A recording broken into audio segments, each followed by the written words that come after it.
Mi nombre es Antonio, tengo 68 años, y durante 3 décadas de mi vida fui uno de los hombres más respetados en mi congregación de testigos de Jehová aquí en Sao Paulo. Pero esa vida que parecía perfecta desde afuera escondía secretos que hoy me atrevo a revelar por primera vez. Antes de seguir con este testimonio, cuéntame en los comentarios desde dónde nos estás viendo. Me llena de alegría saber hasta dónde llegan estas historias de fe y esperanza. Todo comenzó cuando tenía 23 años. Era 1980. Trabajaba como contador en una empresa textil del centro de la ciudad, y mi vida era bastante común hasta que conocí a María Elena, una joven de 21 años que había llegado de Colombia para estudiar enfermería.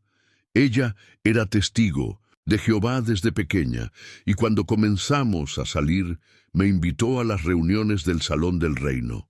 Al principio, pensé que era solo una forma de agradarle, pero debo confesar que me cautivó la sensación de pertenencia, de tener todas las respuestas a las preguntas existenciales que me atormentaban desde joven. Los hermanos me recibieron con los brazos abiertos, especialmente cuando se enteraron de que tenía estudios universitarios.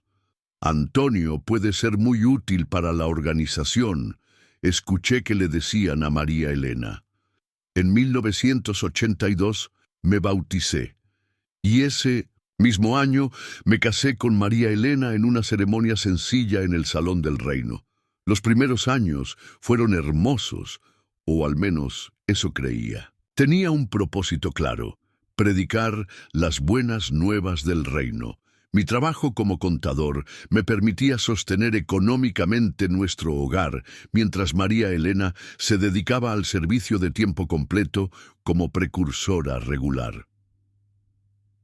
Pero fue en 1987 cuando mi vida dio un giro inesperado. El anciano que presidía la congregación, hermano Ramírez, me llamó después de una reunión. Antonio, me dijo con esa sonrisa que después aprendería a desconfiar, hemos estado observando tu dedicación y tu capacidad de liderazgo. Creemos que Jehová te está llamando a servir en responsabilidades mayores. Así comenzó mi ascenso dentro de la jerarquía. Primero fui nombrado siervo ministerial, luego anciano auxiliar, y finalmente, en 1995, me convertí en anciano de pleno derecho con responsabilidades en el comité judicial. Era respetado no solo por mi conocimiento bíblico, sino porque mi profesión como contador me había dado cierta estabilidad económica que otros hermanos admiraban. Durante esos primeros años como anciano, creía sinceramente que estaba sirviendo a Dios. Organizaba las reuniones, aconsejaba a las familias, participaba en las decisiones importantes de la congregación. María Elena estaba orgullosa de su esposo espiritual, y yo me sentía verdaderamente bendecido. Pero las primeras grietas en mi fe comenzaron a aparecer cuando empecé a participar en los comités judiciales. Recuerdo vívidamente el primer caso que me tocó manejar. Una hermana joven había sido acusada de mantener una relación inmoral con un hermano soltero. Durante las sesiones de preguntas, me sorprendió la naturaleza íntima y detallada de los interrogatorios. No solo preguntábamos sobre los hechos, sino sobre cada caricia, cada beso, cada momento de intimidad. Salí de esa primera reunión con un sabor amargo en la boca. ¿Era realmente necesario conocer todos esos detalles íntimos para determinar si alguien se había arrepentido? Pero ahogué mis dudas, pensando que era parte de la disciplina bíblica necesaria para mantener la congregación limpia. Al mismo tiempo, en casa, María Elena y yo enfrentábamos nuestros propios desafíos. Llevábamos 8 años de matrimonio y no habíamos tenido hijos. Los hermanos constantemente nos preguntaban cuándo íbamos a bendecir a la congregación con pequeños publicadores. La presión era constante, Pero lo que no sabían es que María Elena había sufrido 3 abortos espontáneos que nos habían dejado devastados emocionalmente. Los médicos nos recomendaron tratamientos de fertilidad, pero la organización los desalentaba, especialmente aquellos que involucraran donación de esperma o técnicas artificiales. María Elena lloraba en silencio, sintiendo que había fallado como esposa y como sierva de Jehová. Yo intentaba consolarla, pero también cargaba con la culpa de no poder darle los hijos que tanto deseaba. Fue en esa época cuando conocí más de cerca a las familias prominentes de nuestra congregación. Los González, por ejemplo, eran dueños de una empresa de construcción y siempre ocupaban los primeros asientos en las reuniones. Sus donaciones generosas los convertían en los favoritos del cuerpo de ancianos. Luego estaban los Mendoza, cuyo hijo había sido invitado a servir en las oficinas centrales de Brooklyn, lo que les daba un estatus casi de realeza dentro de la congregación. Pero detrás de estas fachadas perfectas, yo comenzaba a ver las verdaderas personalidades. Las rivalidades por los privilegios, los celos, cuando alguien era nombrado para responsabilidades especiales, las murmuraciones sobre quién donaba más o menos dinero. La espiritualidad parecía medirse más por el estatus social y económico que por la verdadera devoción. Mi trabajo como contador también me dio acceso a información financiera que otros hermanos no conocían. Sabía exactamente cuánto dinero entraba a la congregación por donaciones, y más importante aún, sabía cuánto se enviaba a las oficinas centrales. Las cifras me sorprendían. Más del 70% de todas las donaciones locales se enviaban directamente a la organización mundial, dejando muy poco para las necesidades locales de los hermanos que realmente necesitaban ayuda. En 1997, un evento cambiaría mi perspectiva para siempre. Durante una asamblea de circuito, el superintendente viajante nos convocó a los ancianos para una reunión especial. Nos informó que la organización había decidido implementar nuevas políticas de donaciones más agresivas, incluyendo sugerencias específicas sobre cuánto debería donar cada familia según sus ingresos estimados. Hermanos, nos dijo, con toda seriedad, Jehová espera que su pueblo sea generoso. No podemos permitir que la obra se retrase por falta de recursos. Es su responsabilidad como ancianos asegurarse de que cada familia esté contribuyendo según sus posibilidades.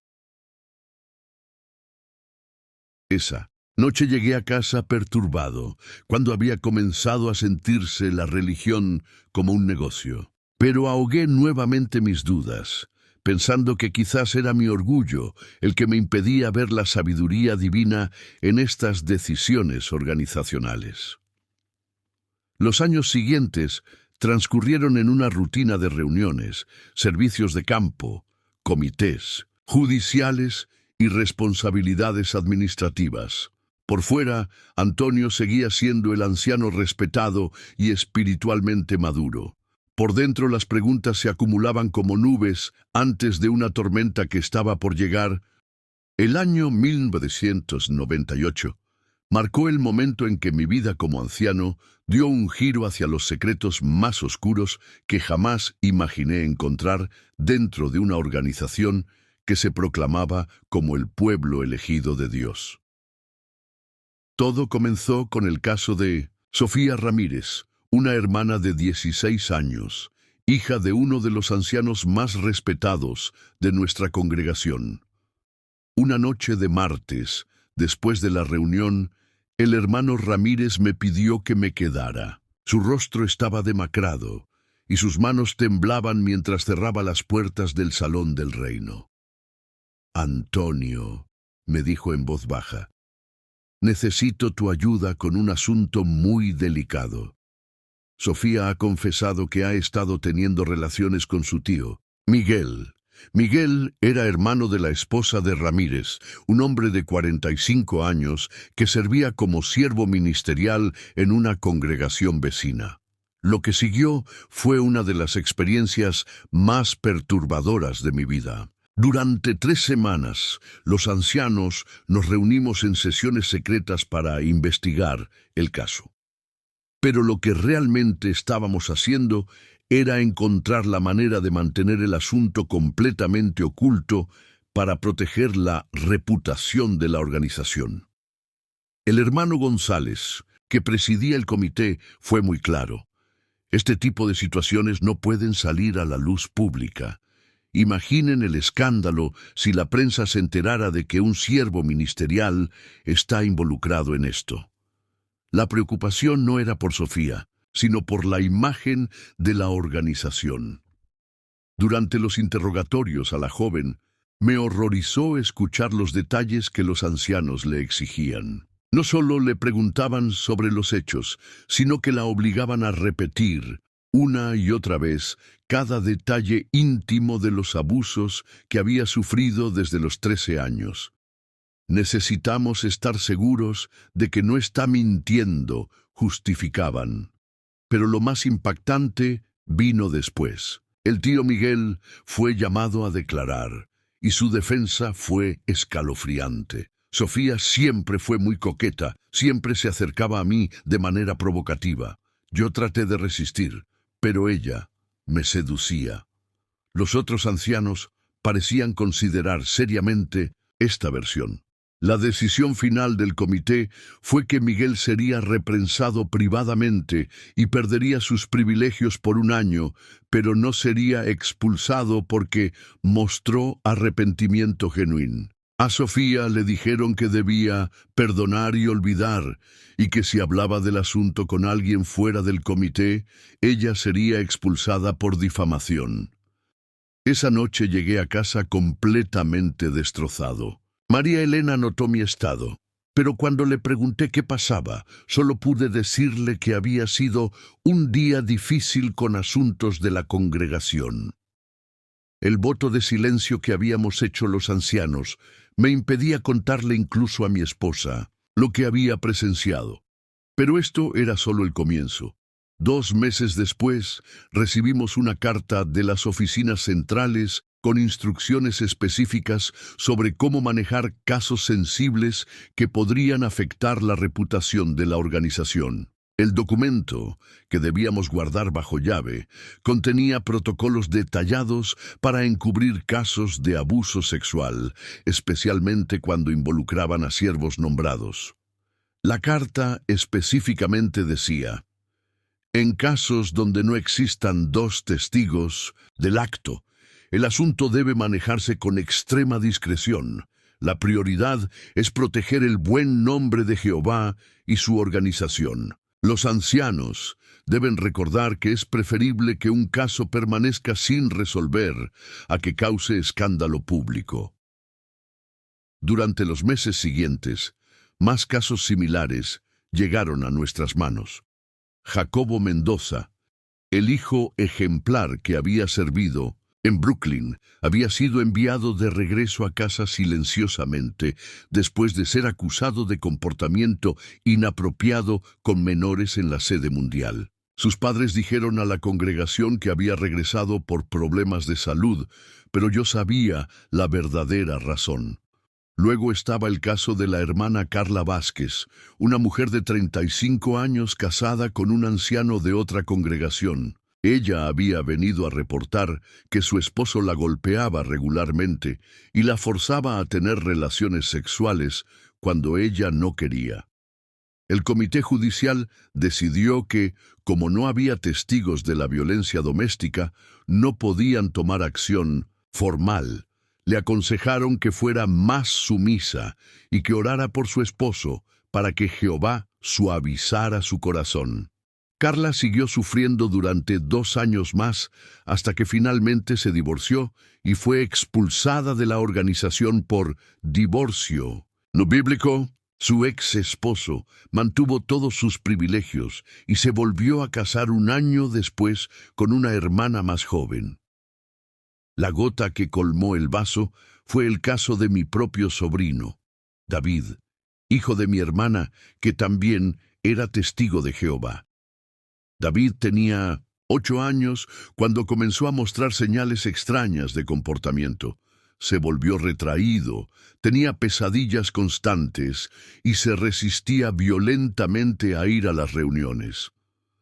Mi hermana, Patricia, me confió que David había comenzado a hacer preguntas sexuales inapropiadas para su edad y había mostrado comportamientos sexuales preocupantes con otros niños. Cuando finalmente logró que David le contara lo que pasaba, el niño reveló que el hermano Alberto Silva, un anciano de 60 años que dirigía la escuela del ministerio teocrático, había estado abusando de él durante meses en el cuarto de 1900, atrás del salón del reino. Patricia vino a mí desesperada, esperando que como anciano pudiera hacer algo para proteger a su hijo. Pero cuando llevé el caso al comité de ancianos, la respuesta fue la misma de siempre. No hay 2 testigos. No podemos tomar acción formal contra el hermano Silva.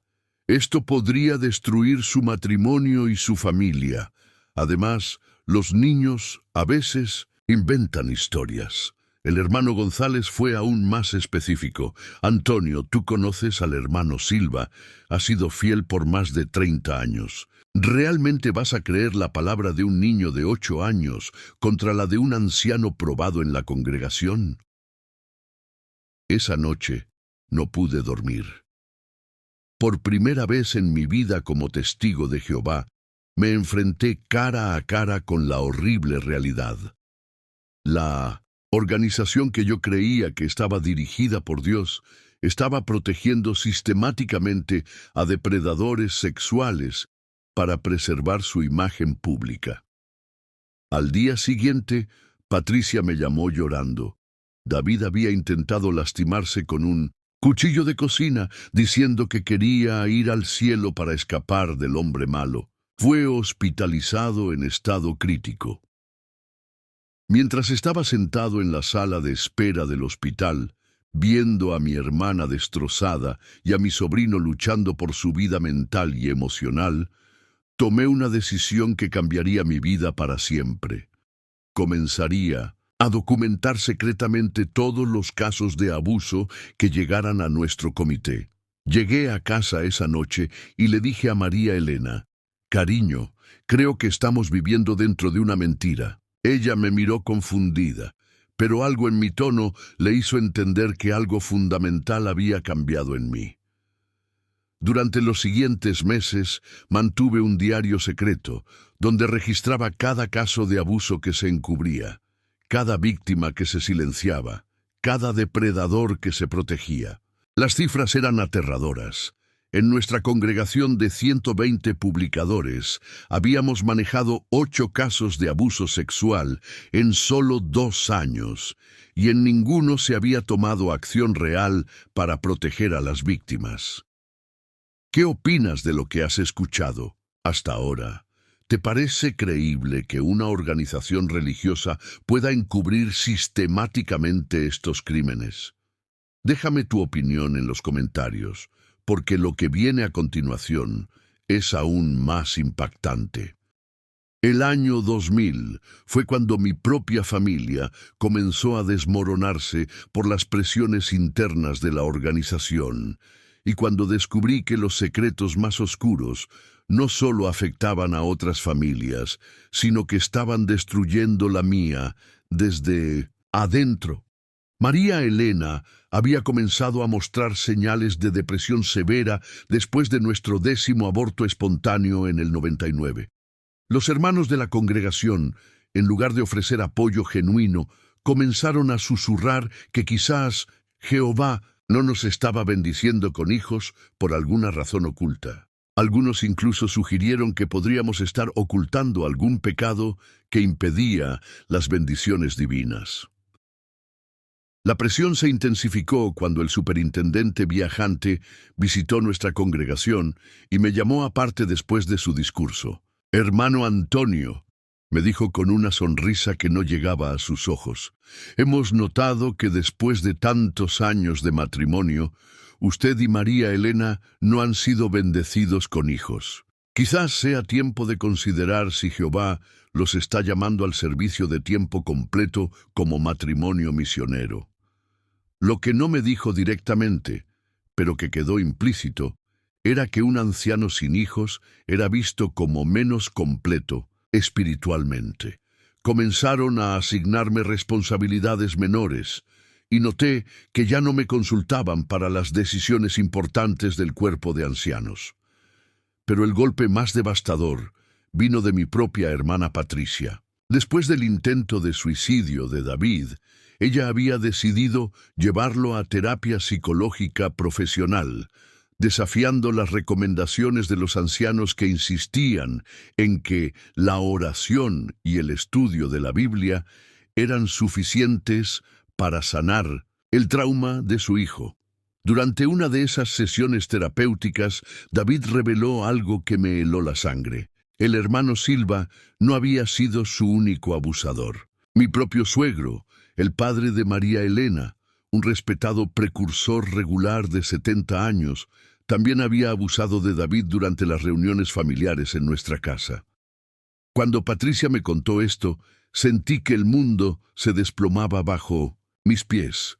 Don Carlos, el padre de María Elena, era uno de los hombres más respetados de toda la congregación.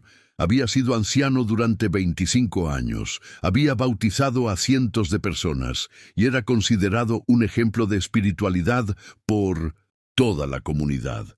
Pero lo más perturbador era que María Elena ya sabía. David no era la primera víctima. Durante una confrontación devastadora en nuestra casa, María Elena finalmente confesó entre lágrimas que su padre había abusado de ella durante toda su infancia y adolescencia. Más aún, había abusado de sus 2 hermanas menores, que ahora vivían en Colombia y habían cortado todo contacto con la familia por razones personales. «¿Por qué nunca me dijiste nada?», le grité, sintiéndome traicionado y horrorizado. Su respuesta me dejó sin palabras. «Porque los ancianos de mi congregación en Colombia me dijeron que era mi culpa, que las niñas a veces provocan a los hombres sin darse cuenta. Me dijeron que si hablaba públicamente del asunto, sería expulsada por difamación contra un anciano nombrado por Jehová». María Elena había cargado con este secreto durante toda nuestra relación. Más devastador aún, me confesó que sus abortos espontáneos no habían sido casualidad. En sus propias palabras, no podía traer hijos al mundo sabiendo que mi padre podría hacerles lo mismo que me hizo a mí. Inconscientemente mi cuerpo los rechazaba para protegerlos. Esa noche confronté a don Carlos en su casa. Su reacción fue la misma que había visto en otros abusadores. Negación total seguida de justificaciones repugnantes. «Antonio me dijo con la misma voz calmada que usaba para dar discursos en la plataforma. Los niños de hoy en día inventan historias. María Elena era una niña muy imaginativa. Quizás confundió mis muestras de cariño paternal. Pero cuando le mencioné los detalles específicos que David había revelado en terapia, detalles que solo alguien que hubiera vivido esas experiencias podría conocer, su fachada se desplomó. «Mira», me dijo finalmente, «todos tenemos debilidades. Yo he orado a Jehová por perdón durante años. Él sabe mi corazón arrepentido. No es necesario involucrar a otros en asuntos que ya están resueltos entre Dios y yo». Al día siguiente, llevé el caso al cuerpo de ancianos, esperando que esta vez, con evidencia tan clara y víctimas múltiples, finalmente se haría justicia. Estaba completamente equivocado. El hermano González escuchó mi reporte con cara de preocupación, pero no por las víctimas. «Antonio», me dijo, «esto es extremadamente delicado. Don Carlos ha sido un pilar de esta congregación durante décadas. Si esto sale a la luz, podría destruir la fe de muchos hermanos. Además, tendríamos que reportarlo a las autoridades civiles, y eso podría traer persecución sobre toda la organización. La decisión final fue que don Carlos sería aconsejado privadamente sobre la importancia de evitar situaciones que pudieran ser mal interpretadas, pero mantendría todos sus privilegios. A Patricia le dijeron que si continuaba llevando a David a terapia psicológica mundana o si hablaba del asunto con otros hermanos, sería marcada como mala asociación. Pero lo más cruel fue lo que me dijeron sobre mi propia situación matrimonial. El hermano Mendoza, con una sonrisa hipócrita, me dijo: «Antonio, sabemos que esta situación debe ser difícil para ti, pero como anciano tienes la responsabilidad de mantener la unidad familiar. Si María Elena no puede superar estos recuerdos del pasado, quizás deberías considerar si ella está siendo un obstáculo para tu servicio a Jehová». Estaban sugiriéndome sutilmente que me divorciara de mi esposa porque su trauma psicológico por los abusos de su padre estaba afectando mi efectividad espiritual. Esa noche, María Elena y yo tuvimos la conversación más honesta de nuestros 18 años de matrimonio. Entre lágrimas, ella me confesó más secretos familiares devastadores. La hermana González, la esposa del anciano que presidía nuestro comité, había tenido una aventura con el superintendente viajante durante su última visita. Los Mendoza, la familia ejemplar de la congregación, lavaban dinero del narcotráfico a través de su empresa de construcción y habían usado las donaciones del Salón del Reino para financiar sus operaciones ilegales. Pero lo más impactante fue lo que me contó sobre las esposas de los ancianos. Existía una red secreta de chismes y conspiraciones que decidía quién ascendía en la jerarquía congregacional. Las esposas más influyentes, lideradas por la hermana González, controlaban las nominaciones para privilegios de servicio basándose en favores personales, regalos caros y hasta chantajes emocionales. «Antonio», me dijo María Elena esa noche, «llevamos años viviendo en una mentira. Esta no es la religión verdadera. Es una secta que protege a los poderosos y destruye a los débiles». Los siguientes meses fueron un infierno. Patricia fue marcada como mala asociación y prácticamente expulsada socialmente de la congregación. David continuó en terapia, pero cada sesión revelaba nuevos traumas y más víctimas dentro de nuestra supuesta familia espiritual. Don Carlos continuó dando discursos públicos y aconsejando a familias jóvenes, mientras que sus víctimas sufrían en silencio. Para diciembre del 2000, yo había perdido completamente la fe en la organización, pero aún no tenía el valor de admitirlo públicamente. Seguía asistiendo a las reuniones como un actor representando un papel, sonriendo y dando consejos espirituales que ya no creía, manteniendo la fachada de anciano respetable mientras por dentro me consumía la culpa de ser cómplice de tanto encubrimiento. La gota final llegó durante la celebración de Navidad, que obviamente no celebrábamos oficialmente. Don Carlos vino a nuestra casa para la cena familiar de diciembre, como la llamábamos hipócritamente. Mientras él bendecía la mesa con una oración, yo veía a David temblando en la silla junto a él y a María Elena disociándose mentalmente como había aprendido a hacer desde niña para sobrevivir a los abusos. Esa noche decidí que ya no podía ser parte de esta farsa. Pero salir de los testigos de Jehová, cuando eres un anciano respetado, cuando toda tu identidad y círculo social depende de la organización, cuando tu familia y tu matrimonio están entrelazados con la congregación, no es solo dejar una religión, es destruir toda tu vida anterior y empezar desde cero. Quiero agradecerte enormemente por haber llegado hasta aquí en este relato.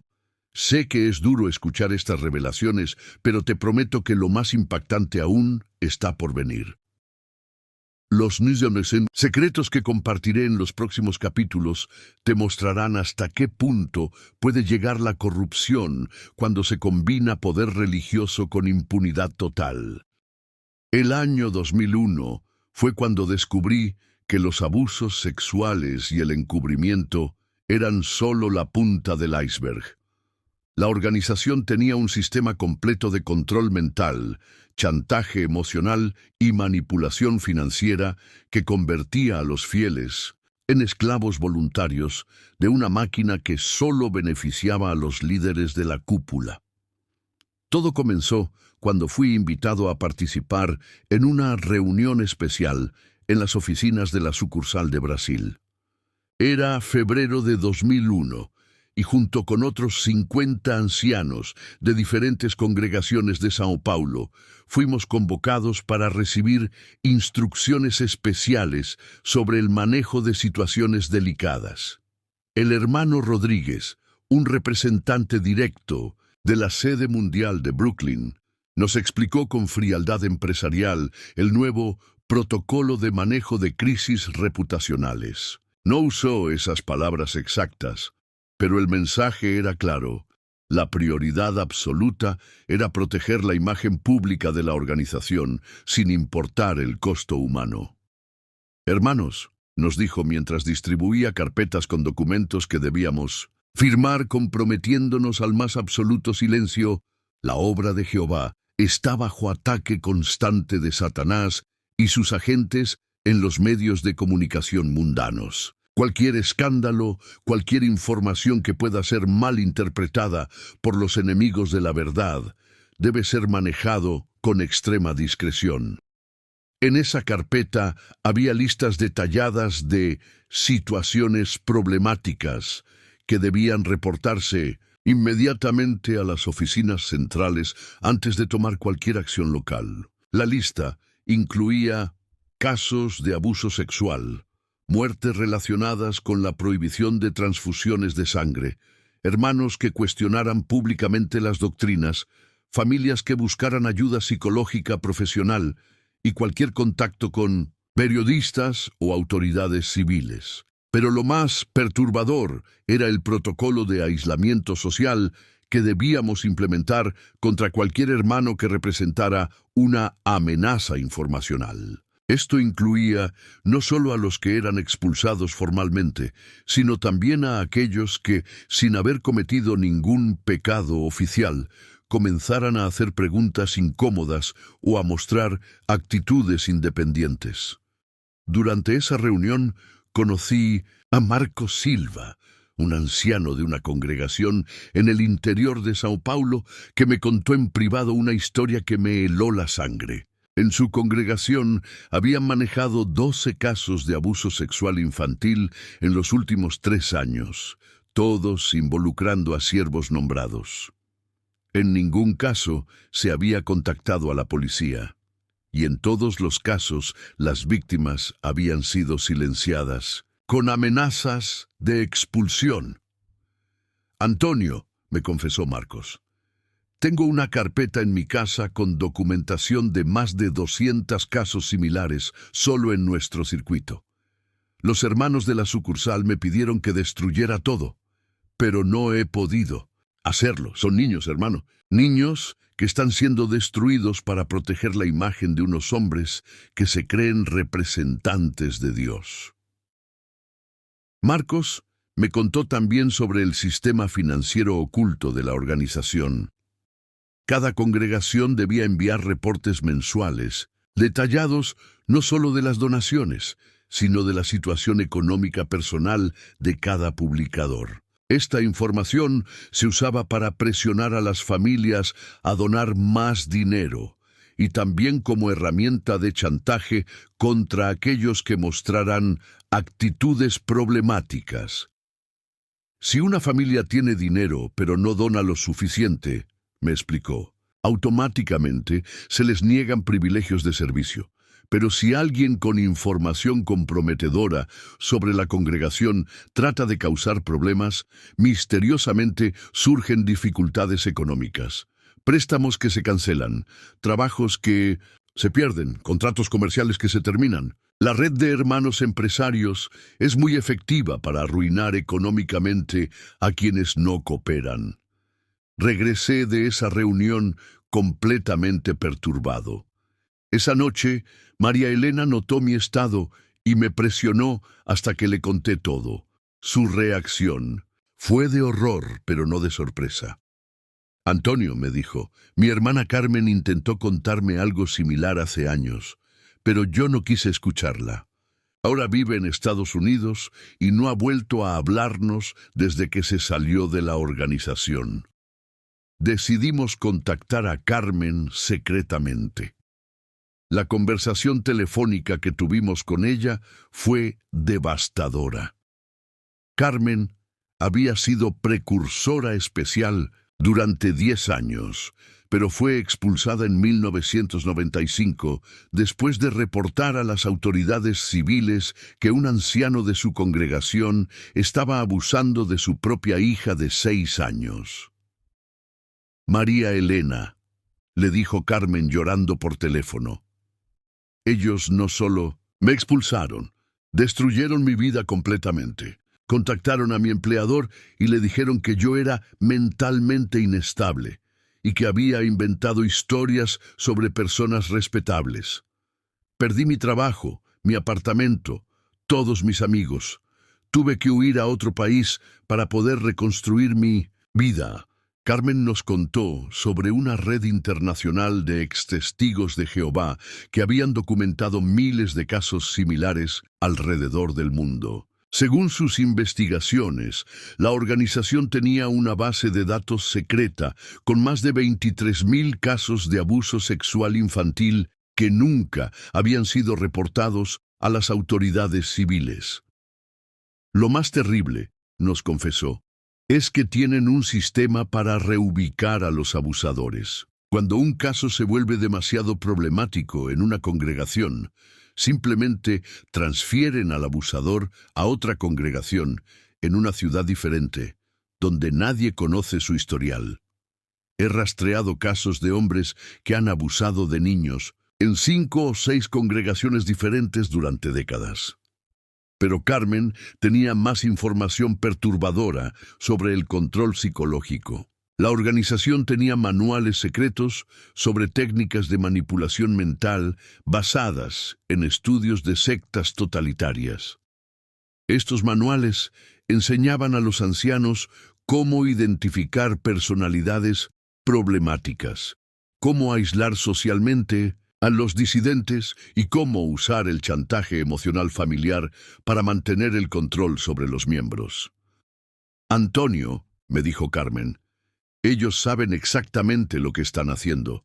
No es ignorancia ni buenas intenciones mal dirigidas.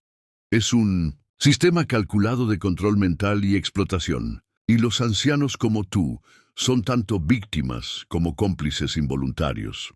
Durante los siguientes meses, comencé a ver mi congregación con ojos completamente nuevos. Observé cómo se aplicaban estas técnicas de control diariamente. Las reuniones estaban diseñadas para sobrecargar mentalmente a los asistentes con información repetitiva y demandas de tiempo que no dejaban espacio para el pensamiento crítico. Las visitas de pastoreo eran en realidad sesiones de recolección de información personal que después se usaba para manipular y controlar. Vi cómo se destruían familias enteras cuando algún miembro comenzaba a cuestionar las enseñanzas. Los padres eran instruidos a cortar completamente el contacto con hijos adultos que se alejaran de la organización. Los cónyuges eran presionados a divorciarse si su pareja mostraba debilidad espiritual. Los hermanos eran entrenados para reportar cualquier comentario negativo sobre la organización, convirtiendo a toda la comunidad en una red de espías y delatores. Pero el caso que finalmente me convenció de que tenía que actuar fue el de Sandra Morales, una hermana de 28 años casada con un hermano violento. Sandra había venido a mí pidiendo ayuda porque su esposo la golpeaba regularmente y había comenzado a abusar de sus 2 hijos pequeños. Cuando llevé el caso al cuerpo de ancianos, la respuesta fue la misma de siempre. Sin 2 testigos presenciales de la violencia, no podían tomar acción formal. Le aconsejaron a Sandra que fuera más sumisa, que orara más y que no provocara a su esposo con actitudes independientes. 3 semanas después, Sandra apareció en el hospital con múltiples fracturas y hemorragia interna. Su esposo había intentado matarla después de que ella amenazó con reportar el abuso a la policía. Sus hijos, de 5 y 7 años, habían presenciado todo. Cuando fui a visitarla al hospital, Sandra me agarró de la mano y me dijo: «Hermano Antonio, si usted realmente cree que esta es la religión verdadera, ¿por qué Jehová permite que esto me pase? ¿Por qué los ancianos protegen a mi esposo y me culpan a mí?» No tuve respuesta. Por primera vez en mi vida como testigo de Jehová, me quedé completamente sin palabras ante el sufrimiento innecesario causado por el sistema que yo ayudaba a mantener. Esa noche llegué a casa y le dije a María Elena: «Ya no puedo seguir siendo parte de esto. Tengo que encontrar la manera de salir, pero también tengo que encontrar la manera de exponer todo lo que he visto».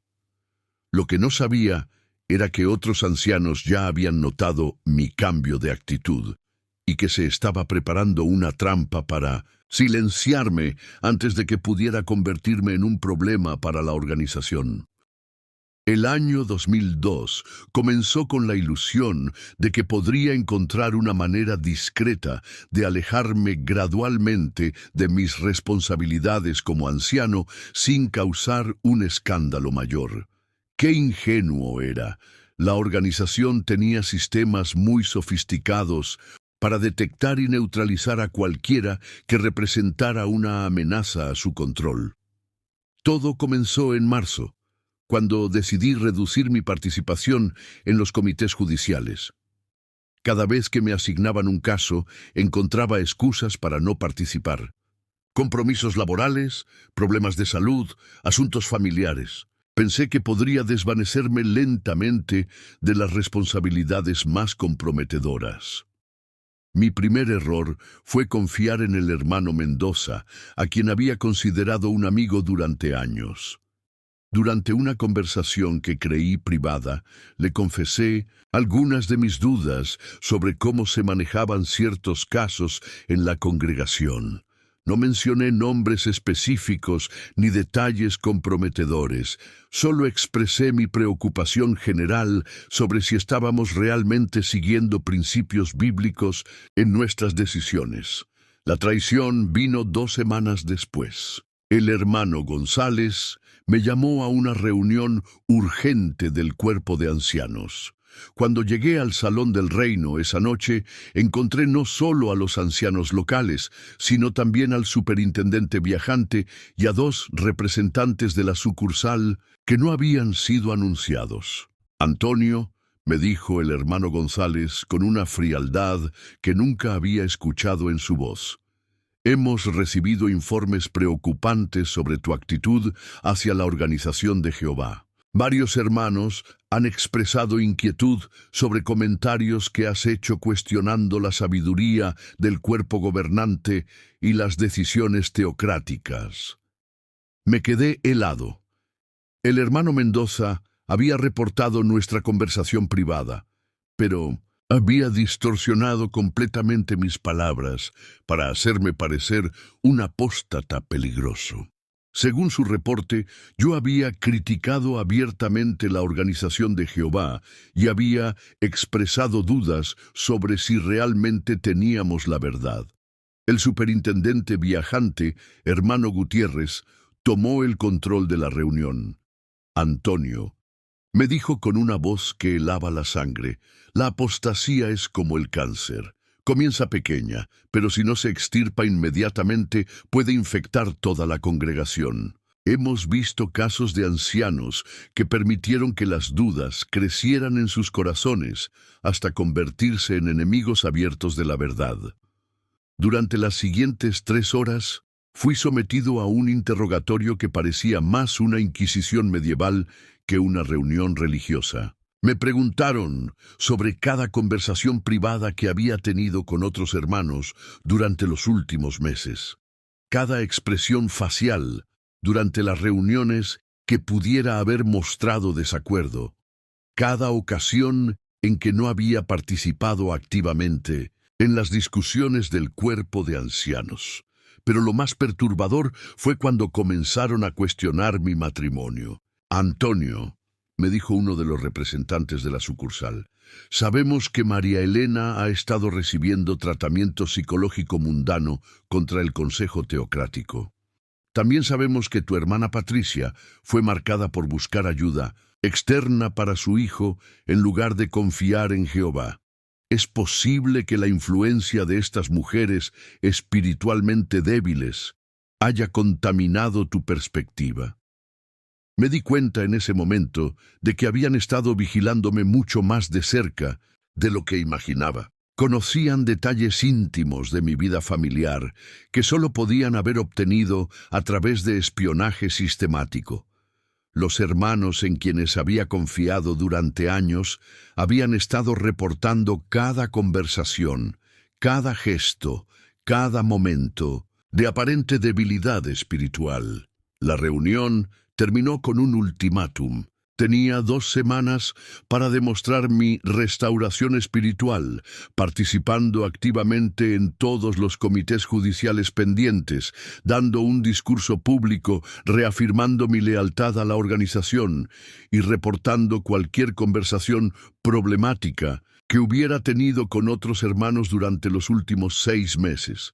Si no vemos evidencia clara de tu arrepentimiento y renovada lealtad, me advirtió el hermano Gutiérrez, tendremos que considerar tu remoción del cuerpo de ancianos y posiblemente tu expulsión de la congregación por apostasía. Llegué a casa esa noche completamente destrozado. María Elena me encontró llorando en la cocina a las 2 de la madrugada. Cuando le conté lo que había pasado, su reacción me sorprendió. En lugar de pánico, mostró una determinación feroz que no había visto en años. Antonio, me dijo, llevamos 2 años viviendo en el miedo, pretendiendo que todo está bien, mientras por dentro nos morimos. Ya es hora de tomar una decisión real. O nos quedamos y nos destruimos lentamente, o nos vamos y enfrentamos las consecuencias de una vez. Los siguientes días fueron los más difíciles de mi vida. Sabía que cualquier decisión que tomara tendría consecuencias devastadoras. Si me sometía al ultimátum y demostraba mi lealtad restaurada, tendría que participar activamente en encubrir más casos de abuso y continuar siendo cómplice de la destrucción de más familias. Pero si me resistía o trataba de salir, la organización destruiría mi reputación, mi carrera profesional y cortaría todos mis vínculos familiares y sociales. La decisión final vino cuando el hermano González me asignó específicamente al comité judicial del caso más horrible que había visto hasta ese momento. Una niña de 9 años había reportado que su padrastro, un siervo ministerial, había estado abusando de ella durante 2 años. Pero la niña había esperado demasiado tiempo para reportar el abuso y no había testigos físicos del acto.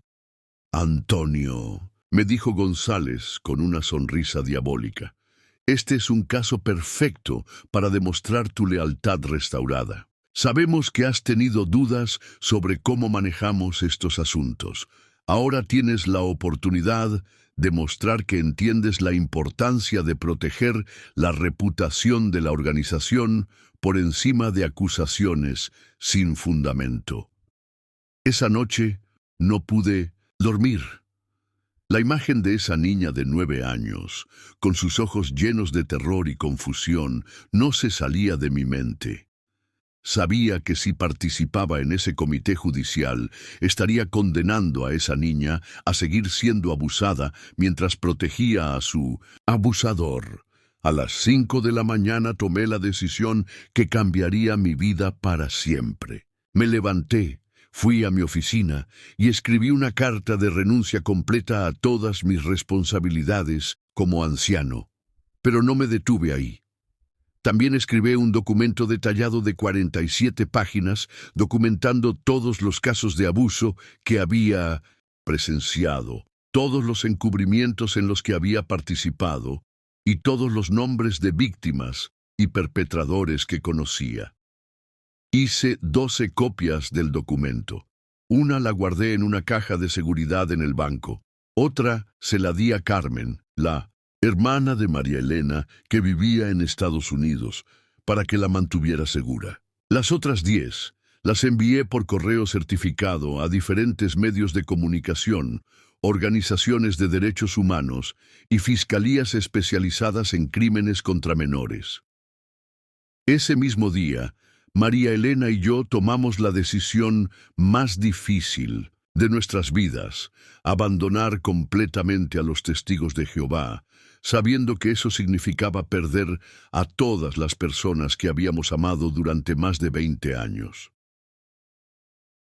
Pero antes de irnos definitivamente, teníamos una última misión: advertir a tantas víctimas potenciales como fuera posible sobre lo que realmente estaba pasando dentro de la organización.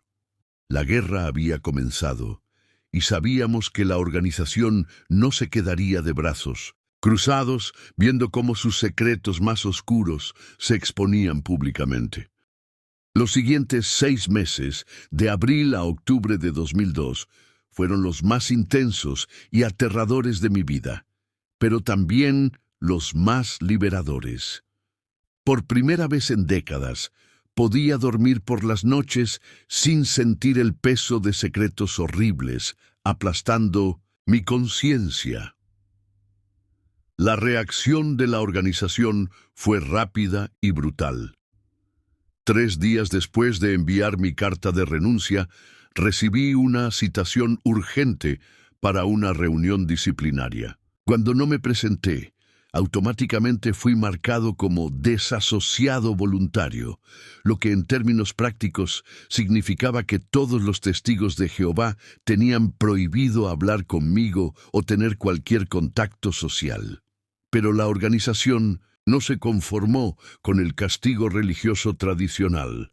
Como había advertido Carmen, tenían métodos mucho más sofisticados para destruir a quienes consideraban una amenaza existencial.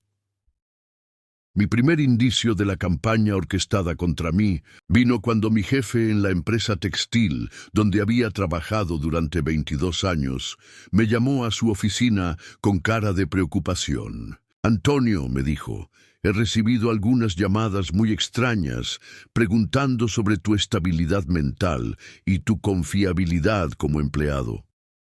Alguien sugirió que podrías estar pasando por una crisis nerviosa y que podrías representar un riesgo para la empresa». Durante las siguientes semanas, las llamadas se intensificaron. Clientes importantes comenzaron a cuestionar mi trabajo. Proveedores expresaron preocupaciones sobre mi manejo de las finanzas de la empresa y misteriosamente comenzaron a surgir errores en documentos que yo había preparado. Errores que alguien había insertado después de que yo los entregara. La presión se volvió insostenible cuando mi jefe me informó que tendría que tomar un descanso indefinido mientras la empresa investigaba las irregularidades que habían sido reportadas anónimamente. Perdí mi trabajo de 22 años en una semana, destruido por una campaña de difamación perfectamente coordinada. Pero lo más doloroso fue el aislamiento social completo. Mi hermana Patricia, quien había sido mi confidente durante la crisis de David, dejó de contestar mis llamadas telefónicas. Mis padres, testigos de Jehová desde antes de mi nacimiento, me enviaron una carta formal diciéndome que habían decidido aplicar disciplina bíblica, cortando toda comunicación conmigo hasta que regresara a Jehová. Los hermanos de la congregación, que habían sido mis amigos durante décadas, cruzaban la calle para evitar encontrarse conmigo. Cuando María Elena iba al supermercado, las hermanas que habían sido sus confidentes más cercanas la trataban como si fuera invisible. Pero la traición más devastadora vino de mi propio sobrino David. A pesar de todo lo que habíamos hecho para protegerlo y buscarle ayuda, su padre lo había convencido de que el tío Antonio se había vuelto loco y que estaba inventando historias sobre gente buena para justificar su rebelión contra Jehová. Durante una confrontación desgarradora, en la casa de Patricia, David me gritó: «Tú destruiste a nuestra familia. Todo estaba bien, hasta que empezaste a inventar mentiras sobre el abuelo Carlos y sobre los hermanos de la congregación». El lavado de cerebro había sido tan efectivo que la propia víctima ahora defendía a sus abusadores y atacaba a quienes habían tratado de protegerlo. Pero no todo fue devastación. Las copias de mi documento de 47 páginas comenzaron a generar resultados inesperados. Un periodista de investigación del periódico Folha de São Paulo me contactó para una entrevista. Una organización de derechos humanos, especializada en víctimas de sectas, comenzó una investigación formal. Y lo más importante, otras víctimas comenzaron a contactarme con sus propias historias. Carmen regresó de Estados Unidos con una abogada especializada en casos contra organizaciones religiosas. «Antonio», me dijo, «tu testimonio es exactamente lo que necesitábamos para completar un caso legal que llevamos construyendo durante 5 años. Tenemos documentación de más de 300 casos similares solo en Brasil. Durante los siguientes meses, me convertí en parte de una red internacional de ex-testigos de Jehová que trabajaban para exponer los abusos sistemáticos de la organización. Conocí a Ray Franz, un exmiembro del cuerpo gobernante mundial que había escrito libros devastadores sobre la corrupción interna. Conocí a psicólogos especializados en recuperación de víctimas de sectas. Conocí a investigadores que habían documentado décadas de encubrimientos criminales. Pero lo más impactante fue conocer a las víctimas. En una reunión secreta en Sao Paulo, organizada por Carmen y su abogada, se reunieron más de 50 personas que habían sufrido abusos dentro de la organización. Sus historias eran todas variaciones del mismo patrón: abusadores protegidos, víctimas silenciadas, familias destruidas y una organización que priorizaba su reputación por encima de la seguridad de los más vulnerables. Sofía Ramírez, la joven de 16 años cuyo caso había sido mi primera exposición al encubrimiento sistemático, estaba ahí. Ahora tenía 20 años, había abandonado la organización y estaba estudiando psicología para especializarse en ayudar a víctimas de abuso religioso. «Hermano Antonio», me dijo con lágrimas en los ojos, «usted fue el único anciano que mostró verdadera preocupación por mí durante ese horrible proceso. Gracias por finalmente tener el valor de hablar». Durante esa reunión, algo extraordinario sucedió. Una por una, las víctimas comenzaron a contar sus historias completas por primera vez. Muchas habían guardado silencio durante décadas, cargando con la culpa y la vergüenza que la organización les había impuesto.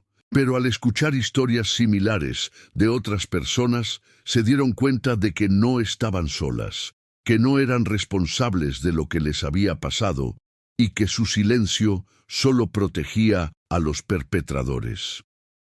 Al final de esa reunión, tomamos una decisión colectiva. Presentaríamos una demanda legal masiva contra la Organización de los Testigos de Jehová en Brasil, exigiendo no solo compensación económica para las víctimas, sino también cambios estructurales obligatorios en cómo manejan casos de abuso. La demanda fue presentada en noviembre de 2002. Inmediatamente generó atención mediática nacional. Los abogados de la organización trataron de desacreditar el caso alegando que éramos apóstatas mentalmente desequilibrados, que estábamos inventando historias para conseguir dinero. Pero la evidencia documental que habíamos acumulado era abrumadora.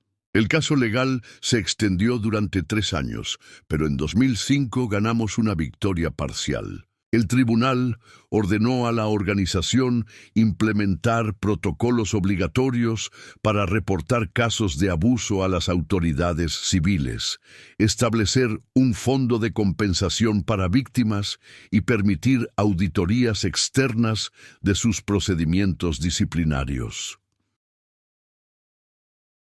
Más importante aún, el caso estableció un precedente legal que fue usado en otros países para casos similares. La red internacional de ex-testigos de Jehová creció hasta incluir miles de personas trabajando para exponer y prevenir más abusos.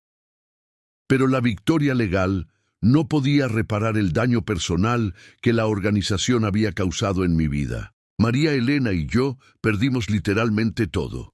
Nuestros empleos, nuestros ahorros de toda la vida, gastados en costos legales, nuestras familias, nuestros amigos, nuestra comunidad social completa. Tuvimos que empezar desde cero a los 45 años. María Elena encontró trabajo como enfermera en una clínica privada que no tenía conexión con Testigos de Jehová.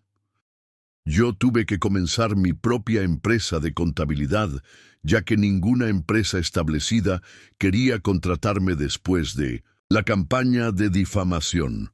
Pero también descubrimos algo hermoso.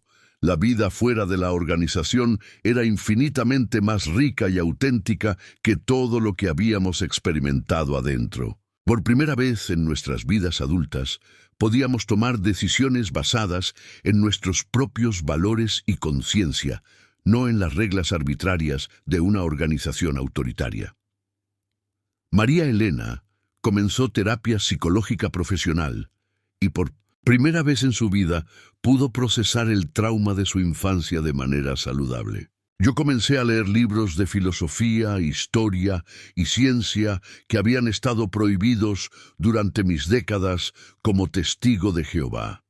Más importante aún, comenzamos a construir relaciones genuinas con personas que nos aceptaban por quienes realmente éramos, no por el papel religioso que representábamos. Descubrimos que la humanidad fuera de la organización era mucho más compasiva, ética y espiritualmente rica de lo que nos habían enseñado.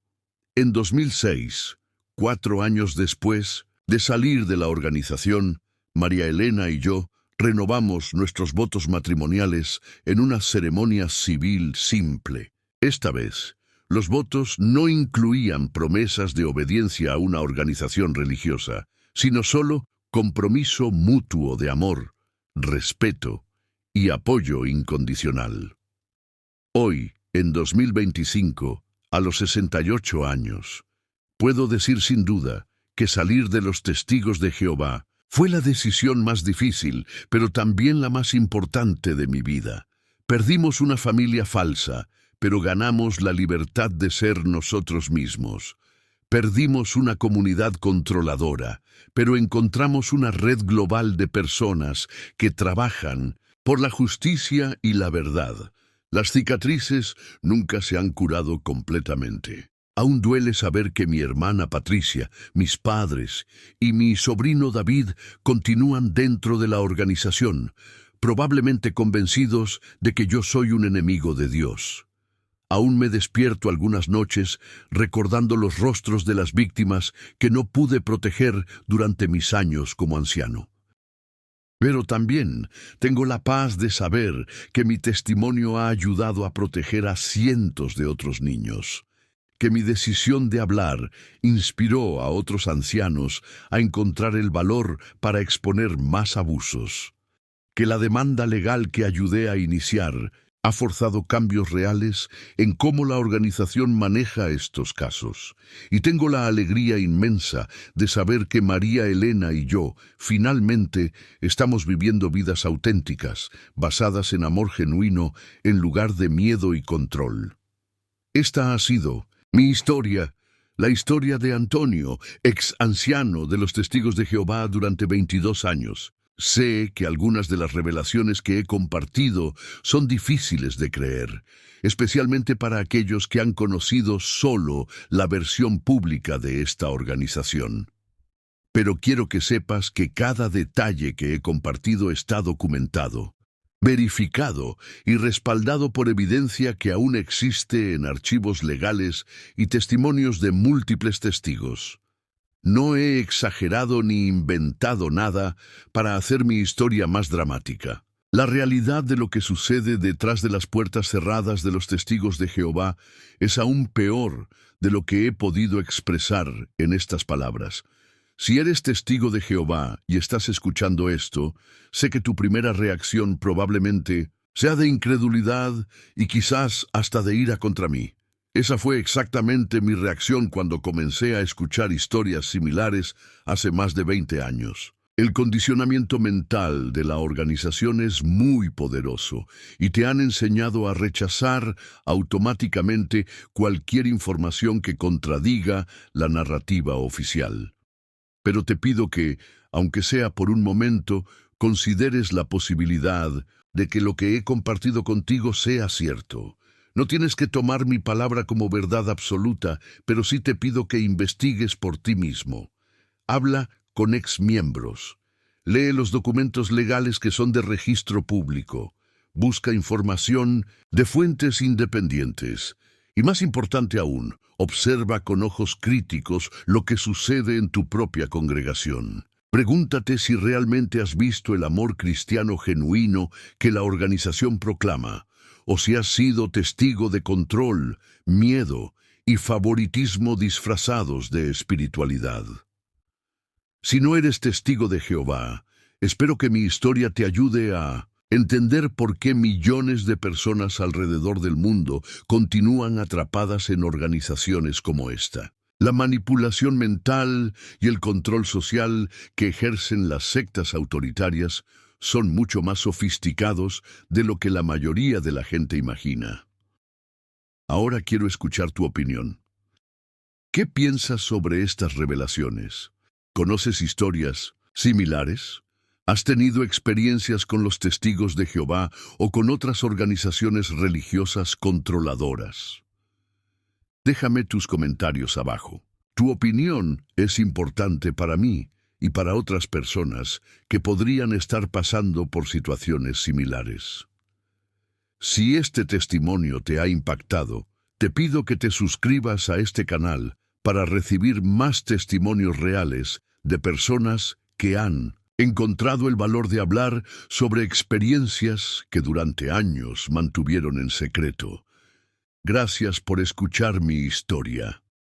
Y recuerda, la verdad siempre encuentra la manera de salir a la luz, sin importar cuánto poder tengan aquellos que tratan de ocultarla.